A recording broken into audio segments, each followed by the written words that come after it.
So this will be a little bit of a disclosure before I get into the build. This is just kind of a not too crazy build. This is just a very easy build if you're more of a casual player to get with Jane Foster at power level 150. This is really just kind of, I tried to figure out the best type of build that I could in kind of a short time span because I wanted it to simulate what you might be trying to look for as soon as you hit power level 150. And I also didn't get super lucky with the gear rolls that I had. But again, this is in my opinion a good build for a casual player who might be getting into the harder content like the OLT and the raid with Jane Foster, and it's not meant to like be like OP or anything like that. Although I don't mean to trash my own build or anything because it's not trash. I still think this is a good build, especially just starting out, getting her to 150 and such like that. So I will say as well, what's different with how you would build Jane in my opinion in comparison to how you would build Thor. In my opinion, I feel like Thor is better suited for a high heroic, high ranged build, and I feel like Jane might be better for a high heroic, high melee build, and I think that's just how they're going to differ in that way. So it's going to be interesting to see what a 175 build might be for her, but this is going to focus more on melee and more on her power attack and signature attack battery damage, and as well as elemental payloads on the minor artifact and the melee. So I'll go ahead and get into the melee piece of gear. So the first gear perk on here is the 30% chance for that melee critical attacks activate a PIM payload. So especially if you're doing the hammer swirl like signature attack with her, you'll be hitting the enemy a lot, so it's a lot more of a chance to activate the PIM payload. And then the PIM payload, obviously, if you use the cryo power attack, creates a battery effect. But not only that, but any attack you do with Jane while you're holding R2 to activate her intrinsic, that's going to imbue any of her attack with shock as well. So you'll also be able to apply a battery effect with any attack while holding R2. The third perk on here isn't anything too serious. In the stats, you mainly want to go for might and valor, and proficiency is also not a bad third stat to have at all. But this is going to be the melee piece. Now with the ranged piece, so this is technically, it's kind of like it is actually, I think, a raid piece, but I didn't get it from the raid. I got it from the Corrupted Vibranium event for her specifically. Like, the way the Corrupted Vibranium event is set up now, there's an overall event. I mean, it's actually pretty sure set up the same way as it was before, but there's an overall mission chain that you have to do to give a piece of gear to every hero, and then there's like one for each specific hero, and this one is the one that I got for Jane as a reward. So it's an exotic, and the attacking an enemy with vibranium damage while it has sonic status, that's not too serious of a thing. The range power attacks for the deal vibranium damage is very good, but honestly the main thing that makes this good as well is the might stat, as well as I think with the 20% increased damage from hammer attacks. Now I haven't tested it out yet, but I felt like it wouldn't hurt to have it on. So the 20% increased damage from hammer attacks I think helps like in with non-unarmed attacks. So obviously because the melee attacks for Thor and Jane are split up into the hammer and the unarmed attacks. So I think when you're using the hammer, it also counts for that perk, even when it's just normal melee attacks and not just ranged like how I initially thought. But nothing too crazy about the ranged piece, although it is good to have range power attacks dealing vibranium damage. Now for the defensive piece, I honestly think that it's just for the stats. Like, none of these perks are too serious. I do have another piece of gear that is taking damage grants a damage buff, which normally for my old school 150 builds would be what I would strive for, but I haven't really been able to get a piece of gear with a perk with taking damage grants a damage buff that has good stats that I'm looking for.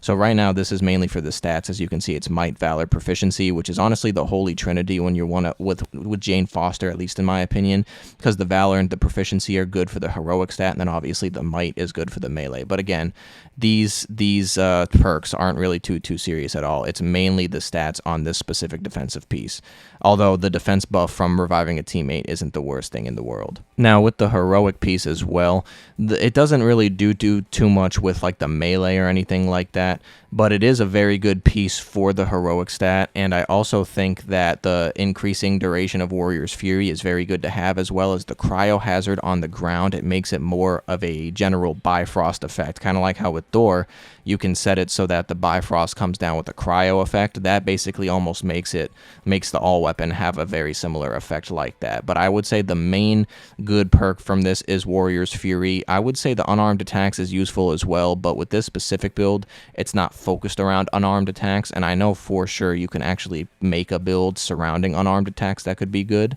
but this is not specifically for unarmed attacks, but that perk would be better if you were just making that build. So this is mainly for the Warrior's Fury and the Valor stat to help with the heroic. Now, with the minor and the major artifacts, usually when we're dealing with any sort of build, in my opinion, you usually, and I say usually because this isn't even the case here, but you usually want to try to get minor artifacts that tailor to the stat that you're trying to increase the most. So in the case of Jane Foster and Thor, you're always going to want to increase their heroic stat more because it's just off the charts and it makes all of their heroics way better.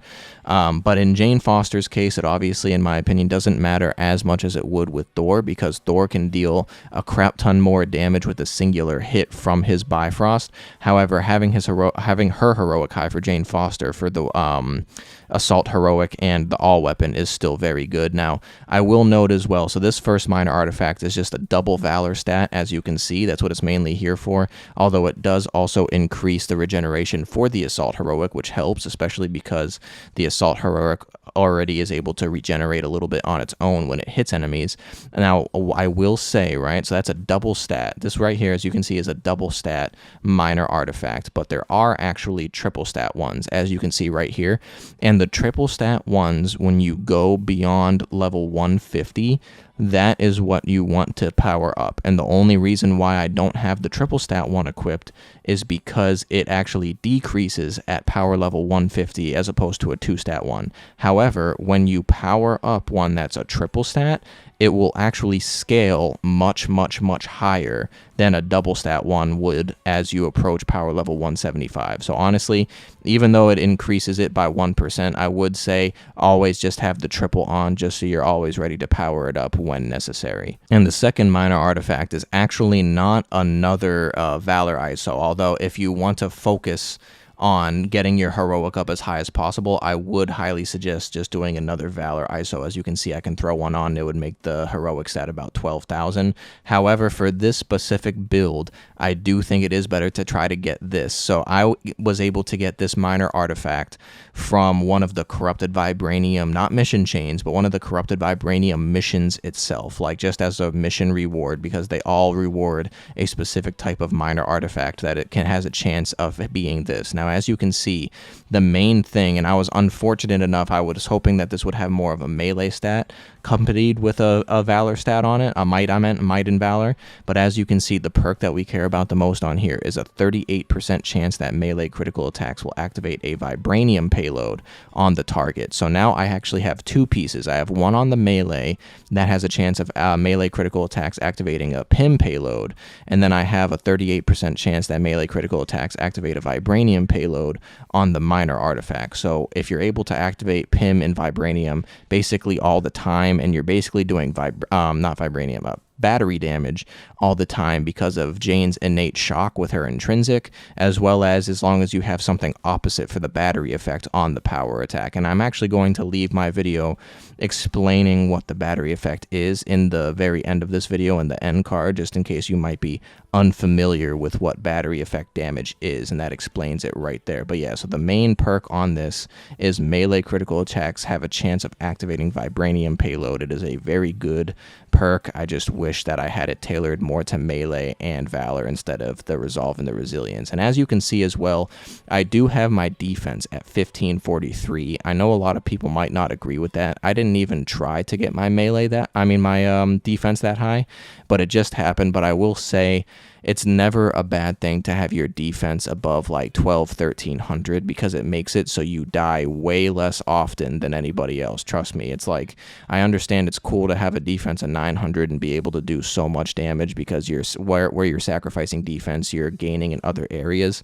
But I'm telling you, it can get annoying when you're playing with someone who keeps on getting downed and downed and downed over and over again, especially in the OLT and the raid. So do not be ashamed to have a defense of like 12 or 1300 and over. So 1543 defense, in my opinion, I actually think is very good for a power level 150 build as well. And then the major artifact, I always go with the Sacred Nornstone of Lethal Will, because when you activate L3R3, it will give you a damage boost. So when you're in a pinch or you want to deal as much damage as physically possible, that's what you're going to want to go for. I know that Tactagon can, like, you know, actually upgrade the stats a little bit, but the major artifact for Nornstone is what you want to go for the damage buff. Now, this is actually something I always forget to do in a build video, but I will go over my skills and what configurations I have them set at, although in my opinion, for the most part, they don't matter too much for this build. So for my support heroic, I do have the temporary damage boost of 25% and teammates that are affected by Warrior's Fury, and then I have increases critical attack damage by 25% and critical attack chance of 10% of anyone affected by Warrior's Fury. I feel like that's the more important one. And then as far as the assault heroic goes, I always like the cryo tornado doing more damage, so I have this one selected for 20% more. And then I always have the refund assault heroic energy, just because you can do it more often that way. And then for the ultimate heroic, I actually think that increasing the damage of Mjolnir by 20% and the speed that it seeks out the targets is the best. This one is cool that it has like a shock bolt whenever it hits someone.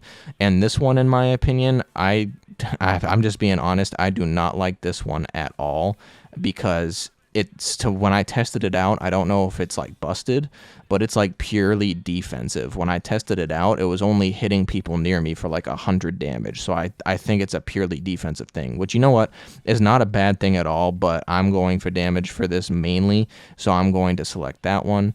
And then for the other one is dealing damage with Unyarn, builds up the overcharge meter 25% faster, and obviously when you're fully overcharged, that increases your damage output as well. And then the Mastery tab, this bottom one increases the damage of all power attacks by 15%. This bottom one increases damage from combo finishers by 15%. This bottom one, performing a takedown, does heroic orb. That's usually where I always go, is heroic orbs. And then this one increases the range when you call it back, so it hits more people on the way back. And then this one increases hammer throw and recall speed. All of this is pretty standard, increasing the damage of the beam of Starfire, which I believe is when you're flying and you press R2 just to do the beam damage. And then the iconic bolts, when you trigger All Mother's Blessing, just zaps people all around you. Increases the automatic regeneration speed of intrinsic All Mother's Blessing by energy by 12%. This one I just always put on with Iron Man and Thor too, just so I can fly faster. It helps a lot, in my opinion, especially in the raid. Increases the damage of all thrown weapon attacks by 10% and damage of shockwaves by 15% during the God Tempest. Yep. Triggering God Tempest instantly refills the intrinsic meter and increases intrinsic regeneration speed. So all of this kind of helps with the intrinsic building back up, and then this obviously increases melee damage while the overcharge is active, which is God Tempest. So it all goes back to trying to make you deal more damage anyway, because you already get a damage boost normally without this when God Tempest is active, but this obviously increases it even more, and these help keep the intrinsic up when God Tempest is active and stuff like that.